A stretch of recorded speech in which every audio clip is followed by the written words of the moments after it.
Now for a preview of tonight's sports report, as Scottish clubs prepare to do battle once again in Europe. It's over to Rona McLeod at Kilmarnock's Rugby Park. Rona. Thanks, Jackie. Well, 1 win and 2 draws are what Scotland's teams have to build on. And we'll have all the build-up to tonight's European action. Plus, we speak to David Murray about the truth behind Rangers and the Colin Henry saga. All the sport coming very soon. It's a big night for Scottish clubs in Europe, and with that and the rest of the sports news, over now to Rugby Park, Kilmarnock and Rona McLeod. Thanks very much, Jackie, and welcome to Rugby Park, where Kilmarnock are getting ready for their second leg tie against Zeljeznicar. More on that in just a moment, but first, Scottish champions Celtic face a nervy night in Dublin. Unless they put out a better performance than last week against St Patrick's, they know they'll be out of Europe before the domestic season has even begun. Well, the Celtic fans have been arriving in Dublin all day, but the Irish police say they're expecting to have a trouble-free night. Celtic's at Rugby Park, Kilmarnock are hoping to capitalise on their 1-1 draw in Sarajevo. The home side know that a victory will secure their place in Friday's draw for the next qualifying round of the UEFA Cup. For the Bosnians, this game is about more than just football. After the civil war which ravaged Sarajevo, a win tonight would be a real cause for celebration. However, Kilmarnock are out to spoil their plans. It's no use doing all the hard work away from home, getting a good result and then following it at home. We know now we have to go out and do a job, and hopefully now a good bang for the Kilmarnock crowd will go out and do it. It was a 1-1 draw first time around, a creditable performance for Kilmarnock against a team which had several scoring chances. It'll undoubtedly be a tough task ahead tonight. However, the Rugby Park men are hungry for success. This is a squad that's been together, and obviously now with the young and fresh legs, I think they're relishing it. They've missed it for a long while, so I think they're relishing more than anything. Zeljeznicar's fans were out in full force at the Olympic Stadium in Sarajevo. Kilmarnock will be hoping for just as noisy a presence from their supporters tonight. Well, joining me now live here at Rugby Park is Kilmarnock manager Bobby Williamson. Bobby, looking back at that game, you must have been pleased with how the guys performed. Yeah, I was pleasantly surprised. It was a big game for us so early in the season, and the guys coped with it very well.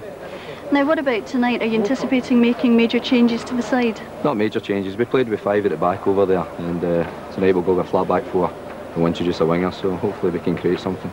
So does that indicate then maybe a more aggressive approach to this game? Not be any more aggressive than it was last week. No, we feel that we've got a chance of getting at them, so we're going to try and take that chance. We've made a tactical change in leaving Ray Montgomery out, who played very well last week. Hopefully the guys can get the result that we need tonight to get through the next round to reward Ray for his efforts last week. It was very noisy at the Olympic Stadium in Sarajevo, and I know that their fans played a great part in their performance. What are you hoping for from the Kilmarnock fans tonight? Well, I'm just hoping for their usual self, really. Get right behind the team from the start, and hopefully we can give them every encouragement to get behind us, and as I said, hopefully get a goal. What do you think your chances are? Do you think it will be a high-scoring game? No, I don't think so. Their defence looked quite solid, and we played quite solid last week as well, so I think it'll be 1 or 2 goals maybe. And very wet weather, have you any idea if that'll suit you better than suiting the Continentals? I don't know what they're used to playing in, but no, that'll help the ground. It'll make it a little bit softer for the guys, and the ball is up a bit more quicker than it did last week. So hopefully that'll suit us. Okay, very briefly, Bobby, I know that you've been chasing the signature of Ali McCoist. What's the latest on that? Well, nothing developed today. His agent couldn't get down to represent him, so hopefully we can get something sorted tomorrow. Okay, thanks very much for joining us, Bobby. And you can keep up to date with all tonight's matches on European Sports Sound at 7 o'clock on Radio Scotland 810 medium wave.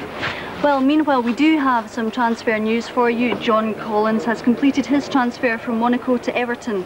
The Scotland international joins Walter Smith's side for £2.5 million. Well, that's it from Rugby Park. We're hoping that the rain's going to stay off for the rest of the night. Meanwhile, back to you in the studio, Jackie. But first, Rona has details of tonight's sport, including that rare thing in Scottish football, a successful night in Europe. Very true, Jackie, thank you. Well, after their victory over Sarajevan side Zeljeznicar, Kilmarnock could be set for a return trip to the former Yugoslavia. The Rugby Park side will be paired with one of 4 teams in tomorrow's UEFA Cup draw and could face Hajduk Split of Croatia. The other possible opponents are Dynamo Moscow, Grazer AK of Austria and Sigma Olomouc of the Czech Republic. Meanwhile, in the UEFA Cup, 2 goals by Jonathan Johansson against Shelbourne put Rangers through 7-3 on aggregate, coming back from 3-0 down after 57 minutes of the first leg. And at Rugby Park, Kilmarnock completed Scotland's Euro hat-trick. The match was tied at 1-1 after the first leg in Sarajevo, and a capacity 14,000 crowd turned up at Rugby Park to cheer on the home side. Amongst their number though, 30 Bosnian fans were there to witness Kilmarnock secure their place in tomorrow's UEFA Cup draw. It was left to Alan Mahood to score the winner for Kilmarnock. Gus MacPherson with the cross from the right, which found the head of Mahood, who with a little help from the woodwork managed to beat Zeljeznicar's keeper Gusso for the only goal of the game. Manager Bobby Williamson was clearly relieved. Performance was not as good as the performance over there, but it was good enough to get us through. You always did sense though that they could be a dangerous team, didn't you? Yeah, they knocked the ball about very well. They're very comfortable on it. They never really cut us open as such, but no, there was always a chance that they could maybe get something. Well, the important thing is to go through, and that's what we've done. We lost a goal over there. We've contained everything very well over here, and overall I think you've got to be happy with the way we performed home and away. And the Rugby Park scoreboard summing up the feeling after a successful night for all three Scottish clubs in Europe.